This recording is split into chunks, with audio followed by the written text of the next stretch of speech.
the phenomenal one had, with pun intended, a phenomenal 2016. It started off riding off the coattails of the Bullet Club and his popularity increasing in the independent scene in New Japan Pro Wrestling, where AJ Styles goes ahead, does what he does to continue to be the best in the world at what he does. CM Punk might get mad. And I would actually pay to see CM Punk versus AJ Styles because that would be awesome. But moving on, so heading into 2016, AJ Styles was on this big momentum train. He was with Bullet Club. He was wrestling all over the world. He was accomplishing things after.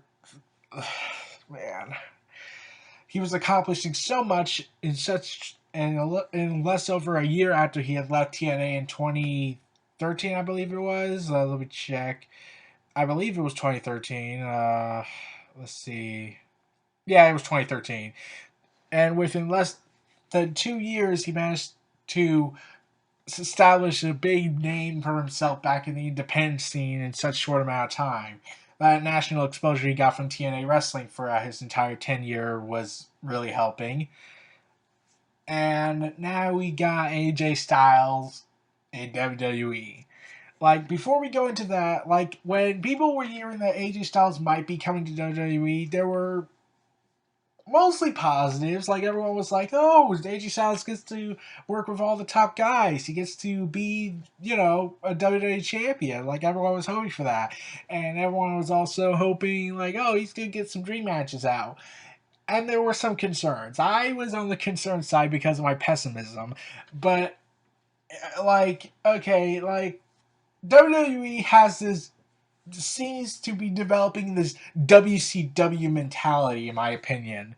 And it started with Finn Balor, and then it grew with AJ Styles, and then it grew with Anderson and Gallows. Haven't you noticed all four of them have one thing in common? Well, other than the fact that they're from the independent scene, is that they're all Bullet Club members. When Anderson and Gallows came, and then how they were being treated by management, pretty much, it was more like the mentality was WCW's mentality that that pretty much bankrupted them was if you work for Vince, go buy him. That was seemingly the mentality WWE was developing. Like, if they're part of Bullet Club, go get them. Like, okay, like Finn Balor worked out well, so I was willing to give him the chance. But he was also part of TNA. That was where the concern came from. Because, well, he worked for TNA, he was the top guy there. Everyone said he was he was the franchise player. And Vince has a known history of not liking guys he didn't create. Or anything he didn't create, really. Which begs the question, why are cage matches, hardcore matches, every type of match in history still in the books for WWE if Vince hates everything he didn't create? Because he thinks he's God or something like that. But that's beside the point. That was my major concern. Would AJ Styles be treated as AJ Styles, or would they just have him lose to every single top guy because, well, we need talent? Did they look at him as a money-making cash cow, or did they look at him as just another guy? So, and I said to myself, okay, there has to be a way for AJ Styles to show that he is the top talent that everyone has said to management, most likely, saying you gotta get AJ Styles. And they finally said, okay, let's offer him a blowaway deal, because at the time AJ Styles was looking to leave New Japan Pro Wrestling and come back to the States because he wanted to be closer to closer with his family. And he revealed in a Stone Cold podcast interview that he was initially going to return to TNA because they talked, there was some issues with them, and they talked it out and worked out a deal. And then WWE came in and said, hey, here's a contract. Can you come work for us? And AJ Styles just couldn't deny such an offer. So he got the best of both worlds. He got to work for the biggest company, the biggest monopoly, pretty much, since Kenny Omega said that. And I'll get to Kenny Omega in a bit.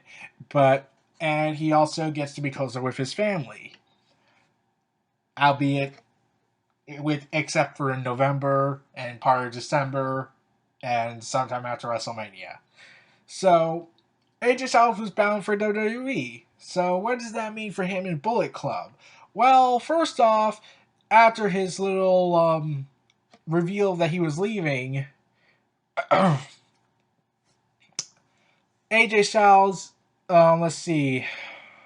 Okay, let's see. I'm trying to wrap my mind around this. Okay, he he had already lost the the New Japan Pro Wrestling Heavyweight Championship in 2015, and he returned to wrestle for the Intercontinental version belt, which many people consider more prestigious, where he challenged Shinsuke Nakamura on January 4th at Wrestle Kingdom 10 in the Tokyo Dome, which everyone has considered one of the top matches of the year, a 5-star match by many. And I hope they do Shinsuke Nakamura versus AJ Styles when the time comes, because that will be awesome. Especially if they do it at WrestleMania. Like, there's no way you can't do this at WrestleMania. There's no way you can't not have a reason not to do this at WrestleMania. That would be freaking stupid. So, it was reported hours after Wrestle Kingdom 10 match he had with Nakamura, which he lost. It was reported Styles had given his notice to New Japan Pro Wrestling on the morning of January 4th, announcing that he was leaving the promotion and signing with WWE. And afterwards, Styles made his final appearance in New Japan Pro Wrestling, where the rest of the Bullet Club members, the Young Bucks, Anderson Gallows, Kenny Omega, etc., turned on him, and therefore he turned face one more time in New Japan Pro Wrestling. And Kenny Omega became the stable's new leader, because remember, Styles was the leader of the new Bullet Club after Finn Balor left. So then afterwards, he wrestled. He had to fulfill the rest of his contract with other promotions. Like, he wrestled Rey Mysterio for the first time at 5-Star Wrestling, where he beat him. Styles went to Revolution Pro Wrestling in London, England, losing to the British Heavyweight Championship to Zack Sabre Jr. And then he teased he was entering the Royal Rumble match, which was awesome. And and then he also wrestled in Ring of Honor for one final time, and then his fellow Bullet Club members, specifically Anderson Gallows and the Young Bucks, stormed into the ring, helped Styles beat down his enemies, and they had a group hug reminiscing of the Click curtain call that everyone remembers so infamously about, and also unknowingly was the turning point in the Monday Night War. Yeah, funny how bad situations turn out so well now for WWE nowadays. Wonder if they could still keep doing that. So they patched up their relationship in Ring of Honor after they had turned on him, because a lot of people, I had seen a lot of people comment saying that they had saw the video of the Bullet Club turning on Styles, and they were wondering, wait, did they work it out? Like, why is Anderson Gallows and Styles working together in WWE? Like, and then I had that thought going in my head too, but then I remembered that WWE's continuity with the other promotions is a little iffy, to say the least.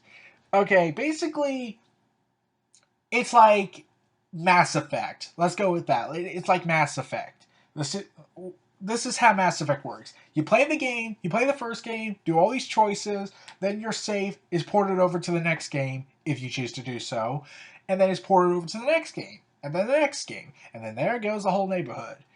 I couldn't help but wanted to say that. And in the independent scene, it's the same thing. Your achievements, your world title wins, everything you've done in that promotion, it goes to the next promotion and the next promotion. Try to build up your resume, pretty much. In WWE, it's a little different.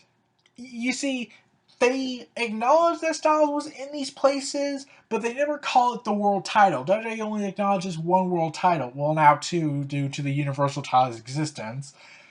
And they mention those moments that he did in the independent scene, but they don't treat it as seriously as they could. Like, they mentioned Bullet Club indirectly. Well, John Cena full bluntly said Bullet Club. And they wouldn't call the IWGP title as the world title. They wouldn't say the TNA world title. They wouldn't say the NWA world title. They just call it the NWA title or the TNA title or the New Japan Pro Wrestling title. They wouldn't call it the world title because WWE, in their mind, because they've developed a monopoly at this point, there's only one world title. So, and Jerry the King Lawler said this on SmackDown when Styles was having a match. He said, if it didn't happen in WWE, it didn't happen, which best sums up the entire relationship Vince has with the outside promotions. Triple H, it's been reported that he doesn't have that same mentality as Vince does. In fact, he's more indie friendly, as NXT has clearly shown. So, yeah, that was a kind of concerning. Would they be able to build off of the success of the past moments he's had over his long career, or would they try to act like none of that happened, or let's take bits and pieces of those moments and then just not and try to downplay it a bit? Luckily, Styles would still get this phenomenal year. Thank God. And according to Ryback, he said in an interview that he was supposed to squash Styles at the pre-show of WrestleMania. And while Ryback had some bitter feelings for WWE, specifically with guys like John Cena for burying him during the whole Nexus angle, oh, I can't imagine why. There were reports saying this, that WWE looked at Styles and said, "You're a mid-card guy." And then came his big debut. On January 20th, it was confirmed that he had signed with WWE. And he had, like I said, he had considered and agreed to return to the promotion with his Bullet Club members, Doc Gallows and Carl Anderson, before being offered a, quote, blowaway deal by WWE. And this is actually not the first time he was in WWE. He was in WWE in 2002. His last appearance was on WWE Metal, which was back in 2002, so he's been gone for 14 years. Yeah. Would they really acknowledge that far back? Probably not. Like, they don't even acknowledge TNA most of the time, but I'll get to that when I get to that. So Styles made his official WWE main roster debut at the Royal Rumble pay-per-view during the match for the World Heavyweight Championship, the WWE World Heavyweight Championship, entering at number 3 and receiving this loud ovation. Like, it's also ironic timing because he was in Florida. TNA was mostly based in Florida, so everybody in Florida knows who he is at this point. They've heard of AJ Styles. Even if you don't watch wrestling, by now I'm pretty sure they have heard of a guy named AJ Styles. And then you hear the song he plays, and everyone's just freaking out. Like, I was like, oh, it's AJ Styles! It's AJ Styles! Oh my god, this is so awesome! This is gonna be epic! Just WWE, don't screw this up! And that that first 30 seconds would help alter his entire WWE run, in my opinion. Because if it wasn't for that ovation he got, he probably would have had a different year. Since WWE likes to see cash cows and they don't really care about talent half the time. So Styles went on to eliminate Curtis Axel and Tyler Breeze before being eliminated by Kevin Owens, which teased a feud between them because Kevin Owens attacked Styles and screamed at him saying, "Welcome to the WWE!" which was kind of awesome. And he lasted just under 29 minutes in the match. I wanted him to go longer. I wanted him to be in the final 5, but yeah, if it's going to be with Kevin Owens, I'm okay with that. Like, if they had done it with Roman Reigns, that would have gotten worse reaction. Because Roman Reigns was not doing so well. I'll get to that video eventually. Styles then started to enter a storyline with Chris Jericho, and I'm like, okay, I know where this is going. Like, things are gonna go wrong. Someone's gonna turn to the dark side. Most likely Chris Jericho, because WWE can't be that stupid. and I was correct on that. But let me get to that first. In his first Raw match, he beat Chris Jericho, which was a great match. And then they did another match on SmackDown, and Chris Jericho beat Styles with a code breaker clean. And the internet went into a riot because they, like, I didn't look at it like that, but a lot of people did. They said, "You buried Styles! You buried him in his second match! How dare you, Chris Jericho! You were one of us! You cared about the talent! You're not John Cena! Why? Why are you beating John Cena?" And Chris Jericho rebutted that statement, saying, "I didn't bury anybody."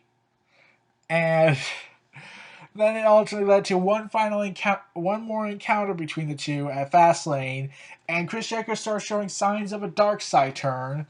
But this video is not directly completely about Chris Jericho, which I'll talk about in his 2016 year video.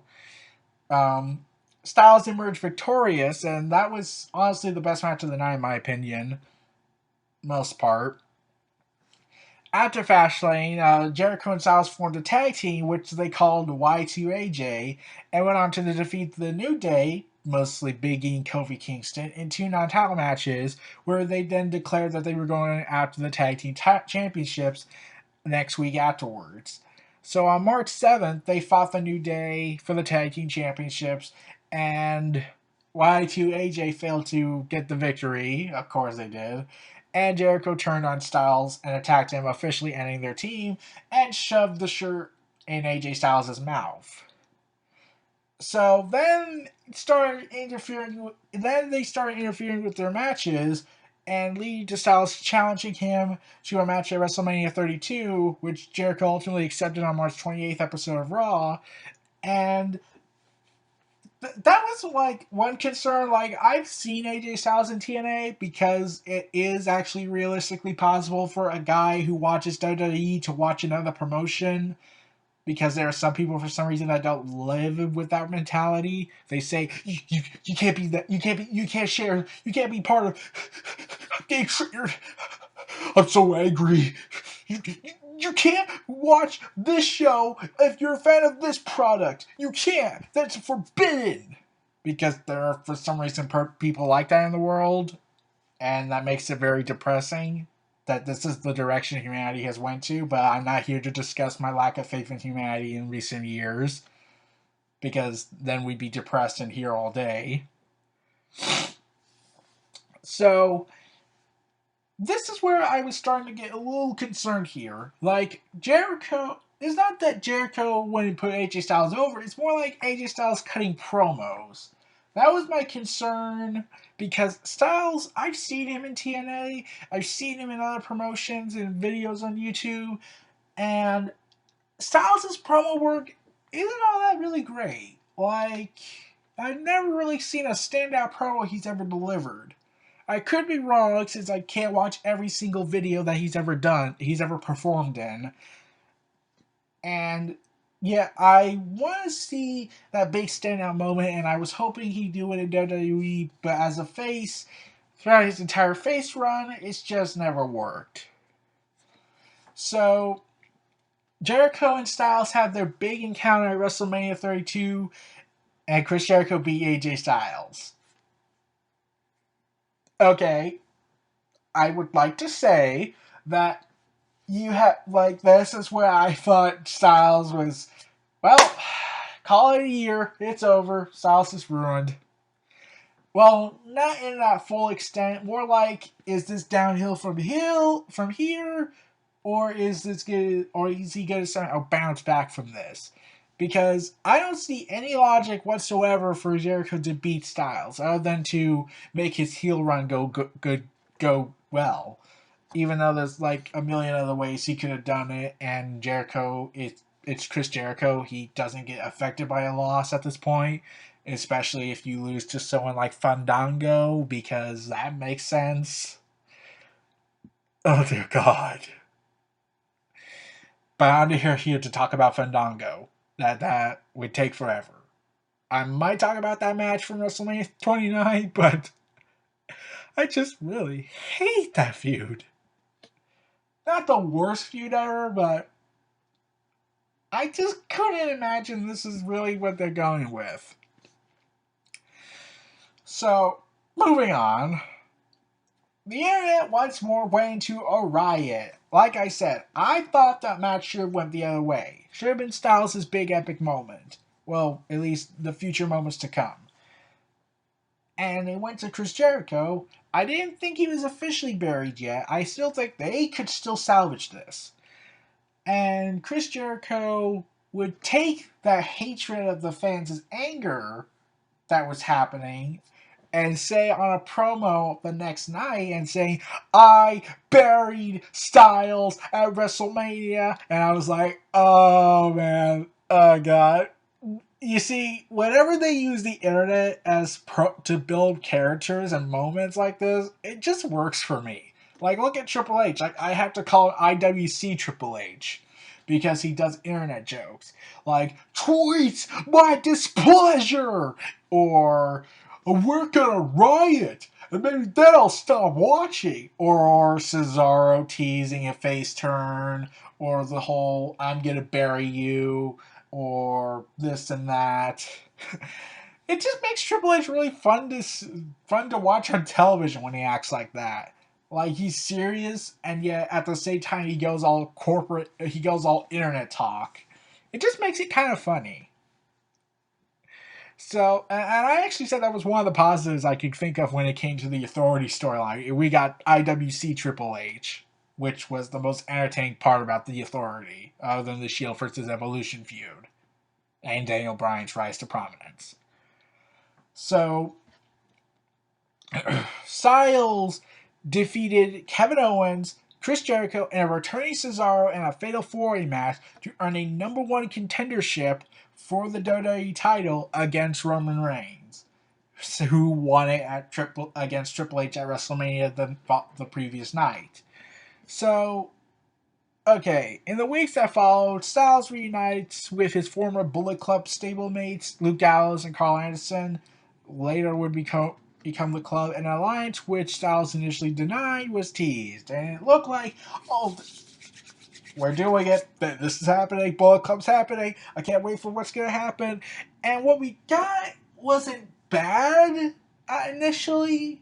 It was just, come on, man. We all know we want Bullet Club. Don't tease us any further. So, like, I like the direction they went with to an extent. Like, they had Styles try to be this innocent guy who had no idea what to do with it, and I knew, yeah, he's gonna eventually snap.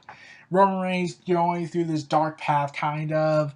The Usos taking this more aggressive route, and especially interfering in a match and attacking Styles, even though Styles had no control over Luke Gallows and Carl Anderson.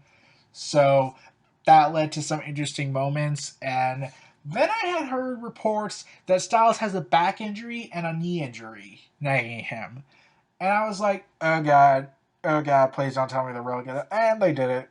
They have Roman Reigns powerbomb Styles through a table several times in the span of 2 weeks, and he had to take a whole week off from house shows, apparently, just like CM Punk did. And I'm like, oh, so now you suddenly care. Like, you make up for it with steel chair shots to the back, power bombs to the table. Like, I get it. You need to have Styles take some bumps, but the fact that everyone knows he has nagging injuries, well, at least those who go on the internet and receive this stuff, and you know this, and you're not, and it doesn't seem like you're taking safety precautions to this. That made me more concerned that did they really actually care about Styles to some extent, or did they just see him as a cash cow? Or something to make Roman Reigns look strong? Because, well, he's working with Roman Reigns. He's told, you gotta make Roman Reigns strong, okay? Make Roman Reigns look strong. We have to make him God. Yeah, you can blame CM Punk for starting that meme. So, this led to 2 matches between Styles and Reigns, one at Payback and another later down in that same month at Extreme Rules. And they were good matches. They were good. Like, the first match, it's not their best. The Extreme Rules match, that was my favorite. It was fun matches, and it really showed AJ Styles' abilities to hang with the main event guys still, and also show that yes, Styles is phenomenal, and also Roman Reigns looked great in this match both times. And AJ Styles kind of has two victories over Roman Reigns at the same time, one by count out and one by disqualification. Is that good? No. Like, it just seemed like, well, we gotta make Roman Reigns look incredibly strong. We gotta make him look God. But we can't really risk compromising AJ Styles, so let's give him two false victories and restart the match both times. And once more, it led to some good moments and whatnot, but ultimately I did like their Extreme Rules match the most. But I was really to see, well, can he bounce back from this? Like, he just lost two matches against Roman Reigns, and once you make Roman Reigns strong, it's kind of concerning, like, where do you go from here? Like, are you still valuable to management, or are you just, well, you made Roman Reigns look strong, it's all downhill from here. So, let's see what happens. And boy, I'm glad that this is the one time management did not fuck it all up. Initially, it looked like it was going to go. I like. Okay, Styles the next night breaks up the club. He says that we'll still be buddies, but again, Anderson and Gallows said, no, we're not. If you don't want to be with us, then we don't want to be with you. We're not going to be buddies anymore. And then John Cena would return about a week or so later. But before I get to that, Styles would try to get into the Money in the Bank ladder match, but lost to Kevin Owens. And that match was great, once more showing that Styles could still go, even at 39 years old. And I was surprised when I found out he's 39. I thought he was a few years younger. Wait, this is him at 39? Oh my god! He could fill the void Shawn Michaels and Daniel Bryan left. He could make anybody look good. He could probably be at that level if he could still go like fine wine. So Styles goes ahead and tries to get in the Money in the Bank contract match and loses to Kevin Owens. And then afterwards, he welcomed back a returning John Cena, and Anderson and Gallows come out. I didn't watch the full segment, but I was like, he's gonna turn heel. He's gonna turn heel. He turned heel. And I was like, if this happened with Roman Reigns, I would be alright with that. But when it came to John Cena, I was iffy about it because every time when I see Cena, I just want to punch him in the face. And yet I know for a fact I would stand no chance because I'm screwed either way if I tried that. Just if I was to encounter him, I'd probably be asking him a lot of questions. Let's just go with that. But it just to me was feeling like, is this going to turn into Hulk Hogan versus Shawn Michaels again? Because really think about it. The Conquering Hero comes back, and everyone wants to see this dream match. And I wouldn't be surprised if AJ Styles pitched for a face versus face match, and John Cena whined and bitched, saying, I prefer classic heel versus face. Much like you were when you were in Bullet Club. Because Anderson, Gallows, and Styles reformed the club after only a week. If they did not reform within that week, you would have seen a video of me ranting about the club breaking up within this time frame, and I would have been pissed. And then I got sick for a week after seeing Cena once for the first time in over a year. That was enjoyable. I could rant and say I blame Cena for this, but I'm not that stupid, and I'm not that hateful towards Cena. Like, I'm not going to blame him for everything that goes on in my personal life. I could, but that wouldn't be me going crazy. Moving on. So, Styles and Cena started a feud, and this is where Styles' promos really improved. Like, initially, they were just from acceptable to, okay, could you just stop? And Styles did the biggest oh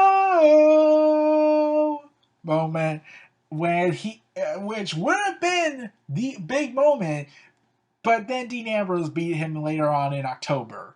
And I'll talk about Dean Ambrose as well. I'll talk about Dean Ambrose's 2016. If you see my Twitter, if you go on my Twitter account, you'll see the list of people I'm going to talk about throughout their 2016s in these thoughts videos.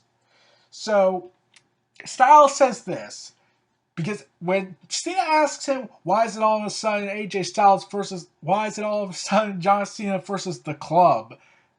And then AJ Styles explains it and says, because everybody who knows this place knows that once you wrestle John Cena and lose, it's time to get off the shuffles because guys like you bury guys like me. And I was like, yes! Oh, yes, that was awesome. He had it totally coming. I 100% agree that Cena had it coming. And Cena had this look of surprise, like he was not told that was supposed to happen. And I would not have been surprised if that was off script. Like, yeah, Styles probably would have gotten in trouble, but man, that was just too awesome. Like, Cena just had this look of surprise. Like, yeah, you could say, he's a great actor and whatnot. He can sell something so well. But it just looked like Cena did not expect such a line of dialogue to come out because I'm pretty sure Cena has grown sick of hearing the same comments over and over. You don't care about these fans. You don't care about these people. You don't care about the wrestlers. You don't care about the younger guys. You only care about yourself like Hulk Hogan did. Much like CM Punk said, Daniel Bryan has said to a minor extent, and as Cena called them, entitled indie guys. Um, yeah, well, I'll get to that in a sec. Styles and Cena have a contract, and Styles has to choose between these two contracts, between AJ Styles, John Cena versus AJ Styles with the club, or John Cena versus Styles. And Styles then goes on this big rant saying how WWE management kept him from coming to the WWE sooner, how he would have been the face that ran the place. I'm still trying to wonder why Cena calls himself that because that is something a heel would say, not a face guy. Especially if it's coming from John Cena, it just makes this perception of him worse.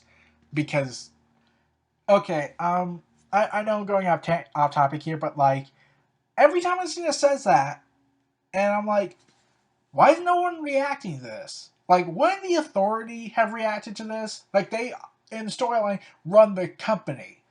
Cena's going ahead and saying, I run the place. And they don't react. In fact, no one ever reacts when Cena said that comment. He basically gets away with saying that, but when Styles started saying it, they was like, oh, no, you don't run this place, we run this place. And I'm like, okay, one, you didn't react when Cena said it, so it's alright if Cena says it. So you're just basically being Cena's bitches. That's pretty much what you're doing. And I'll get to Cena's equivalent of bitches in a moment. AKA Enzo Amore and Big Cass, and I hope that something would big happen for them in 2016, and like it went all downhill after working with Cena. Cena just leached on them, and the parasites are still feeding on them. So, anyways, Cena and Styles have a great match at Money in the Bank. It was going so well, and then WWE management screwed it up. You see, they knock out the referee. I know what's going to happen. The club's going to get involved. They're going to do the magic killer, and Styles is going to win. Even though everyone wanted a clean victory, everyone wanted to just say, and this match is clean, AJ Styles wins. We can't have Cena win again because that would be stupid. And also, everyone's kind of sick of seeing Cena once again get a victory for every pointless reason. But moving on. So then it led to Cena and Styles having a bigger feud because Styles tries to make Anderson Gallows apologize, not really, and then attacks Cena, and then they cut yet another promo saying, "I know you like to get that shovel out and start burying people with it." And then they started doing this thing that started a hashtag trend, and it got popular for about a couple of months, saying, "Beat up John Cena." And I tweeted it. Everyone tweeted it. Like everyone wanted to see these three guys beat up John Cena. And while they did it later with Enzo and Cass, it just wasn't the same because you like Enzo and Cass at the time. You don't like Cena. Cena sucks as a politician. So, yeah, and also because of his stealth character, his corny promos, his "I'm the face that runs the place and no one here opposes me whatsoever," and the fact that the future has to go through me, even though I don't put anybody over half the time. Well, 90% of the time, unless Vince McMahon forces me to do it and I have no choice. But mostly Vince serves me.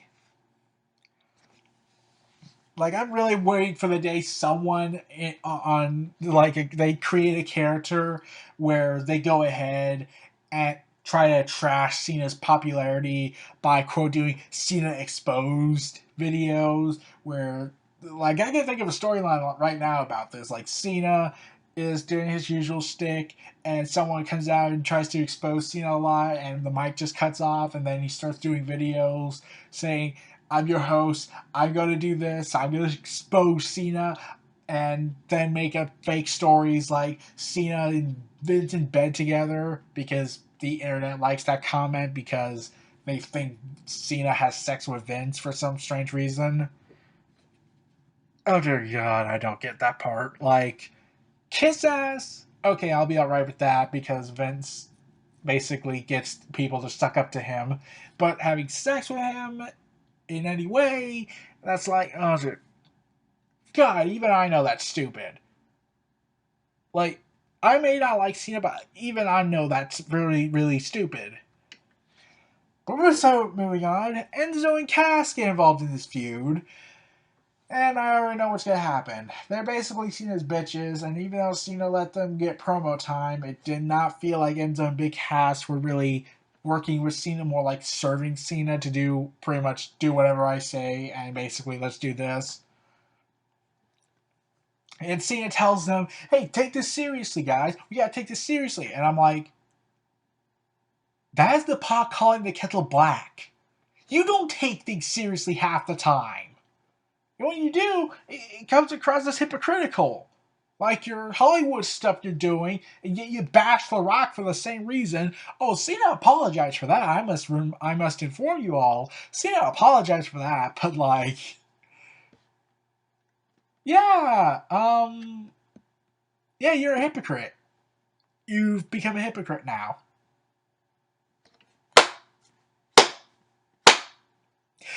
But I'm going off track here. Like, I'm talking about Styles, but I just can't help but talk about Cena since he's in this feud a lot with Styles. So, yeah, I expect more Cena rants down the line. Which is why you will not see me talk about John Cena's 2016, because if I did, I'd be here all day ranting how much I don't like him and whatsoever. In fact, if I make a direct Cena video, I'd be here all day. So moving on, they do a six-man tag team match. The club loses to Enzo and Amore and Big Cass and John Cena. So yeah, no one cares about that. My only problem with that match is like I get what they were trying to do. They want to save the final match between the two single competitors at SummerSlam. But my problem was, why did Styles take the pin? Like it was reported and pretty much always kind of guessed that they would let Anderson or Gallows take the fall. Why did Cena have to beat Pin Styles? Did Cena do something with this? I mean, like, okay. Just so long as Cena loses clean to Styles, I'll be alright with that. I'll forgive you guys. So, prior to Battleground, Styles was drafted to SmackDown in the first round of picks, and John Cena was picked in the second round, being the brand's second pick overall, while Anderson and Gallows was drafted to Raw, splitting up the club, though they later said that the club was not splitting up, it was going to expand, which never happened, and they kind of all but forgotten about it. And also, okay, the reason why I haven't talked about Anderson and Gallows this 2016 is mainly this. Let me sum up this. Started out so well, and then tanked, and now I just wish these guys were back in Japan. Yeah, that sums it up. Moving on, Styles would continue with his feud with Cena since he was drafted to SmackDown as well. And once more, Styles does an angle where basically it was something I always figured out because, oh god, they're actually doing the idea. Basically saying, Cena exposed! He doesn't care about these fans! Which basically was the entire summary of AJ Styles' promo against John Cena about 2 weeks before SummerSlam, I believe. Which basically sums up Cena's ego. And Cena cuts a promo on AJ Styles saying, what the hell are you doing here? And that got a mixed reception because, Daniel Bryan, the most humblest guy ever, and also basically a family member with Cena, best friends with Cena, and he had said on Talking Smack he was borderline offended by that promo. Because he's an indie guy. He's friends with AJ Styles. But I never watched the episode, but that was what I heard. That Daniel Bryan didn't like Cena's promo saying, like, what the hell is AJ Styles doing in the WWE? And, like, okay, I kind of understand why Bryan was mad. I kind of understand why it felt a little hypocritical. Because, like, I was waiting for Styles to, like, say, oh, so like The Rock then. When Cena said that he loves doing all this, but he doesn't want to leave the WWE. Like, I was just waiting for that one moment where Styles cuts Cena off and says, just like The Rock. Because The Rock said the same thing. He said he would never leave the WWE despite these mainstream stuff, and yet he did.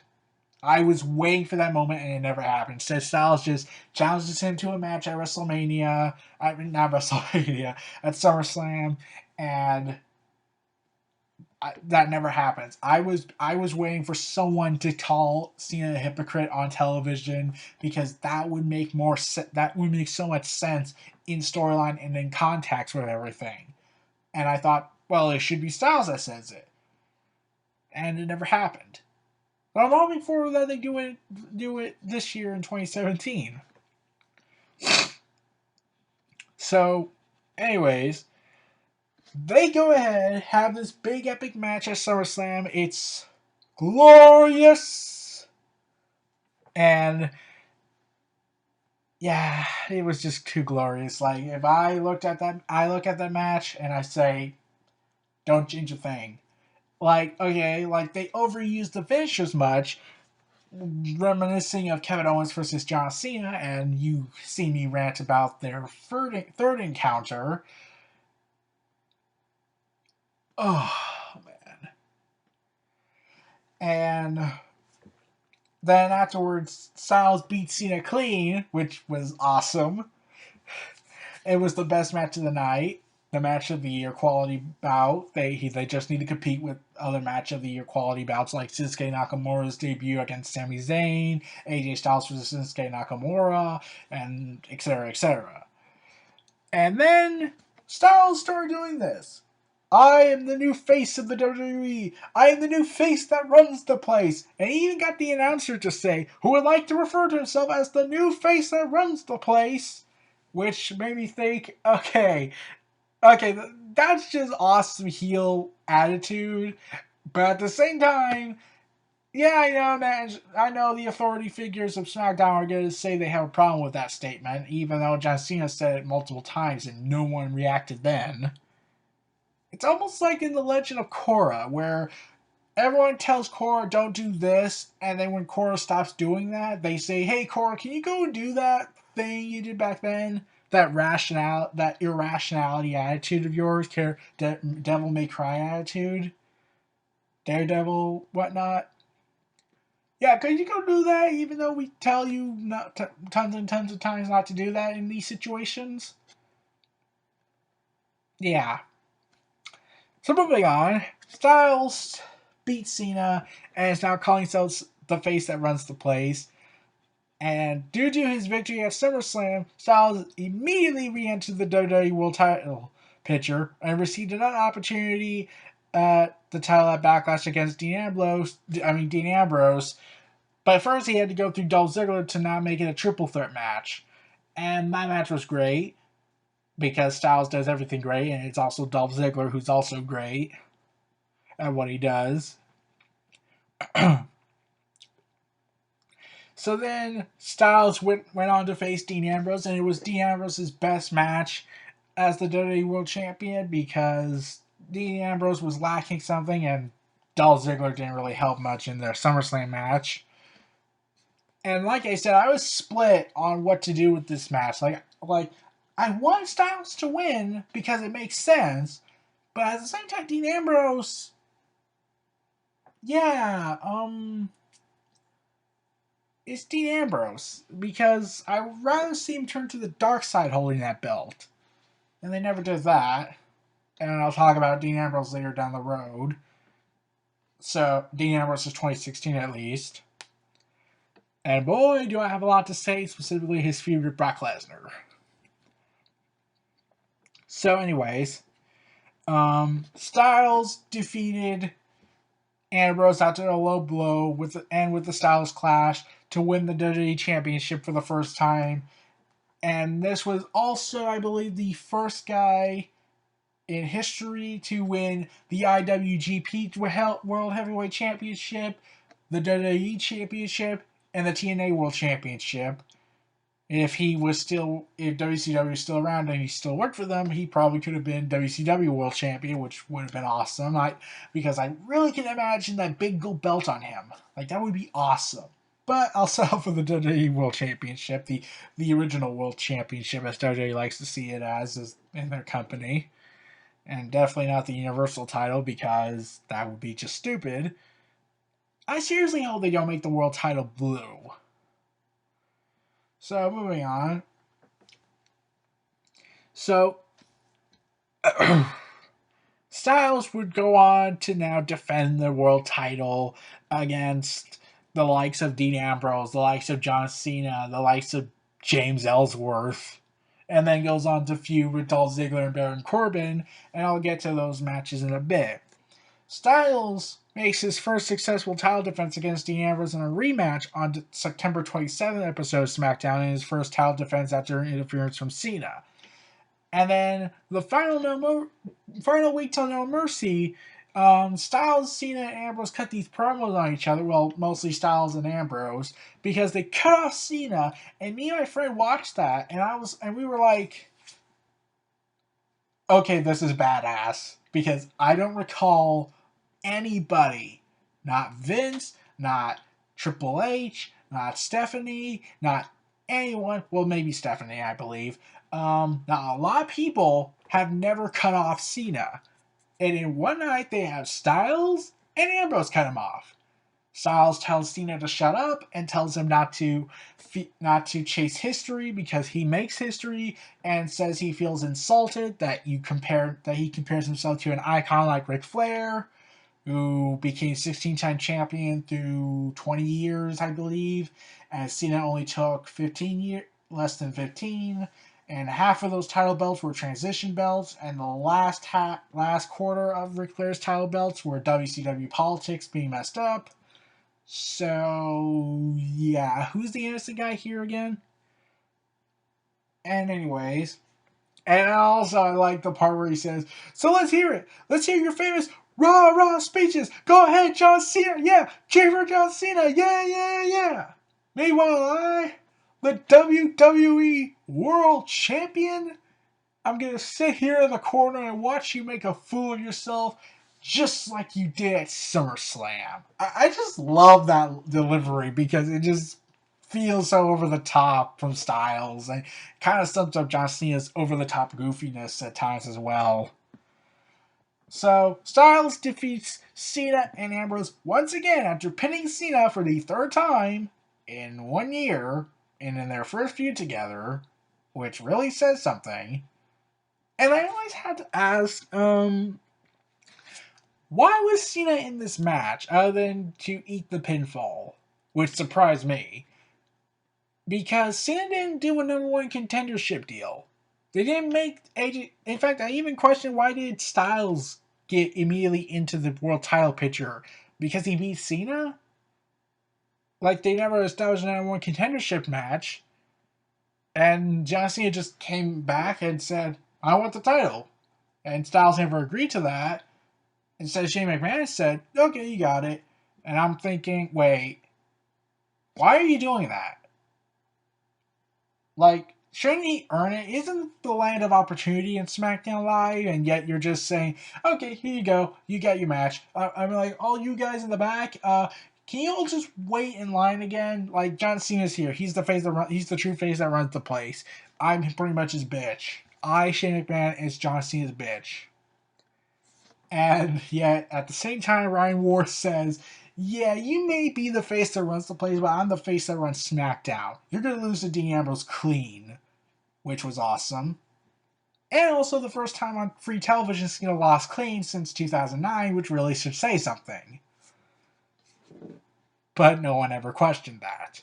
And I had to find that out on the internet, because someone else looked it up. Even I kind of guessed that it was around that time. So then he re-enters his feud with Dean Ambrose, and then James Ellsworth got involved, and I've already said my piece on that, how I said it should have been like Chris Jericho and Shawn Michaels' feud in 2008 had add in Renee Young into the equation for this feud, not James Ellsworth, for Ambrose to care about somebody in this feud to make this feud more personal. Instead, you got James Ellsworth. Like, I get at times James Ellsworth helped and was essential to the story, but I would have been more emotionally invested if it was Renee Young, because she's Dean Ambrose's girlfriend. So it would make more sense to me. And surprisingly, I got that wish less than a few weeks after TLC. And this time involving The Miz. I'll get to that when I get to that. About that, Miz or Ambrose is 2016. So, anyways, afterwards they start this feud, and eventually Ambrose's win. He has 2 matches with Ambrose, and Ambrose beats him on the second time to earn the #1 contendership against him at TLC. But first, they have to work together for Survivor Series as part of Team SmackDown Live with Shane McMahon. Initially was Baron Corbin, but Kalisto and him were having a feud. Bray Wyatt and Randy Orton. And that's pretty much it against Braun Strowman and Roman Reigns, Seth Rollins, Kevin Owens, and Chris Jericho of Team Raw. And Styles and Ambrose immediately goes at each other. And also, Styles finally meets The Undertaker. And I was hoping for one moment Undertaker looks down and sees the belt around Styles' waist and goes all and has this moment of silent confirmation that you're next. So, yeah, that would have been awesome, but they didn't do that. Like, but I'm not complaining on that. So Styles then shows up on Raw with Team SmackDown and has a verbal confrontation with Kevin Owens, which was awesome. And Styles calls himself the champ that runs the camp. Well, he started doing that after Backlash. And what's more, it was awesome. Styles' promos really improved when he's a heel. So I don't really want to like it when he goes back to being a face, because then his promos might take a drastic downgrade. So moving on, Styles goes ahead and feuds with Dean Ambrose after Survivor Series, and they have an epic tables, ladders, and chairs match. And then Ellsworth helped him. And it's because during the feud between him and Ellsworth has beaten him 3 times and never lost. And there's just one tiny little problem with that. Dean Ambrose helped you. The first time was Dean Ambrose helping you. The second time was disqualification because Dean Ambrose provoked his Styles to a major extent. And the third time was, well, while you did ultimately deliver the final blow, Dean Ambrose helped you. So yeah, you should have rethought that. And Styles did so many great things. A springboard off the top rope, a 480 splash, I believe, and landed on the table on Ambrose. And then the match kind of had a problem. Wardrobe malfunction. AJ Styles' tights had a hole in the back, and you could see his behind, and fans were like, well, I know that's going to be a meme. I'm like, yeah, that's going to turn into a meme.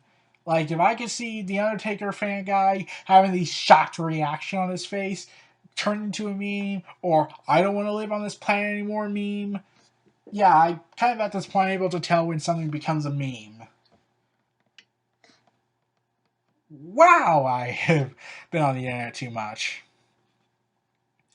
So, Ellsworth finally gets another opportunity for the title after beating Styles in a ladder match prior to TLC, where he would get an opportunity at the title and a contract. But Ellsworth had his title opportunity postponed twice. One was because Styles got injured in the tables, ladders, and chairs match, which was legitimately true because he suffered a minor ankle injury. And the second time was that, well, it was also because Styles was still injured. They just had to find another excuse, so they gave Ellsworth a cold. And the match eventually happened on December 20th, during which Styles easily defeated Ellsworth in under a minute and then beat the living hell out of him. Then Dolph Ziggler came out and challenged him after defeating Dean Ambrose, The Miz, and Luke Harper in a 4-way elimination match to gain a shot at the title, which had again been renamed the WWE Championship, which I'm making the question why.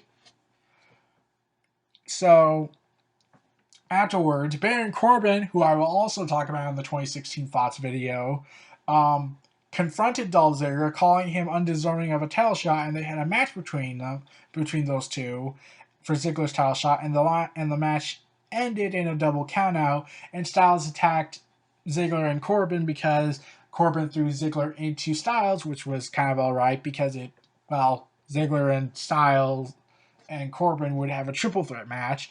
And it also shows SmackDown was willing to take risks because the heels don't always work with other heels, unlike Raw, because normally the formula is a heel works with another heel, and then afterwards in a tag team match they break down. Instead, SmackDown says, fuck all that proceedings. We're going to do it our way. The heel doesn't like a heel, that's obviously going to be established. He just wants the title from that guy. So Styles went on to defeat both Corbin and Ziggler in a triple threat match for the WWE title on the final SmackDown of 2016, which was basically a mini pay-per-view, which was awesome. And once more, John Cena comes back that same night, and for some reason, even though he has not earned it, even though he does not have a number one contendership opportunity, even though it's the land of opportunity and it's not Monday Night Raw, and he doesn't have a rematch clause, and he doesn't have any motivation, and besides the 16 title reign, he doesn't have any other motivation to do so, and also he's taking talent opportunities from other guys, again, he challenges Styles for the world title, and for some reason Styles accepted. They had a handshake agreement, and Styles mocked him, and that pretty much ends SmackDown's 2016, and also makes SmackDown defeat Raw for the first time since SmackDown went live, which was pretty symbolic and pretty fitting, specifically since SmackDown's been owning Raw every single week. Only Raw got a couple of good times, but ultimately SmackDown dominated 2016. Yeah, if the B show is doing better than the supposed A show, then you should really rethink your creative team, Vince. So that's AJ Styles' 2016. It was awesome. It was unforgettable. It was the rookie year, and yet people are going to say Roman Reigns doesn't deserve a world title. Doesn't deserve the world title, even though he worked for 3 years to get that opportunity. And yet Styles gets it in his first year, and fans are okay with it. Hell, Brock Lesnar got in less than half a year, and that was his rookie year in entire wrestling overall. But I really loved Styles' big moment of 2016. I'm hoping for him to do another great, phenomenal year in 2017. He's probably going to lose the title at the Royal Rumble. And I also forgot to mention the reason why Corbin, other than them wanting to take another risk, another big leap of faith with Corbin gaining this big push, is because Styles was still having an injury problem and the nagging ankle injury. So they wanted Corbin for safety reasons. So at least you have some heart, Vince. Like at least you have some care for the wrestler's health for once. So Cena and Styles is confirmed for the Royal Rumble, and it was reported about a few days afterwards that the original plan was indeed Undertaker versus Styles for the WWE Championship, which would have been awesome. Like, I would have rooted for that. I would have rooted for that match. And I wouldn't know who to cheer for because I like The Undertaker so much. He deserves one more run. But I don't want him to lose. But I don't want him to lose. But I don't want him to win because he's just going to basically deliver the belt to Cena at WrestleMania. But I don't want Styles to win. But I don't want Styles to win because Undertaker deserves one more run. But I don't want him to lose because he's just doing so well. This really makes a conflict of interest here. Why? So, I don't know what's going to happen. Also, for 2017's AJ Styles, not only will he be facing John Cena at the Royal Rumble, there's also a poster leaked showing that Styles and Cena will have one more match for the WWE title in a 2 out of 3 falls match, which will also be awesome because it works. Kind of. But, like, it's Cena and Styles. They haven't had a bad match with each other. Like, they had a great match that ended badly. They had a decent 6-man tag team match. And they had a phenomenal, pun intended, singles match at SummerSlam. So, Styles is the superstar of the year. He's the best wrestler of WWE right now. Like, you can also make the argument for Cena and Shinsuke Nakamura and Finn Balor and Samoa Joe. But Styles had the best year out of all of those guys. And Finn Balor especially because Seth Rollins accidentally injured him. And I was glad I was wrong that they would screw this up. Like, they had a few missteps with him, but they ultimately got it right. Styles had a great 2016. I'm looking forward for his stuff in 2017 this year. I can't wait what's going to happen. I hope nothing bad happens to him. I hope he doesn't get any injuries because he has to have this big momentum.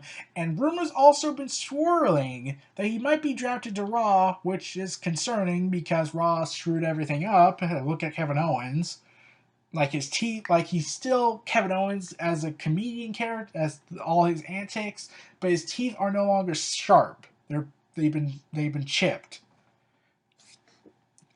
And word is also going around that there might be an AJ Styles versus Triple H match, which will also be awesome.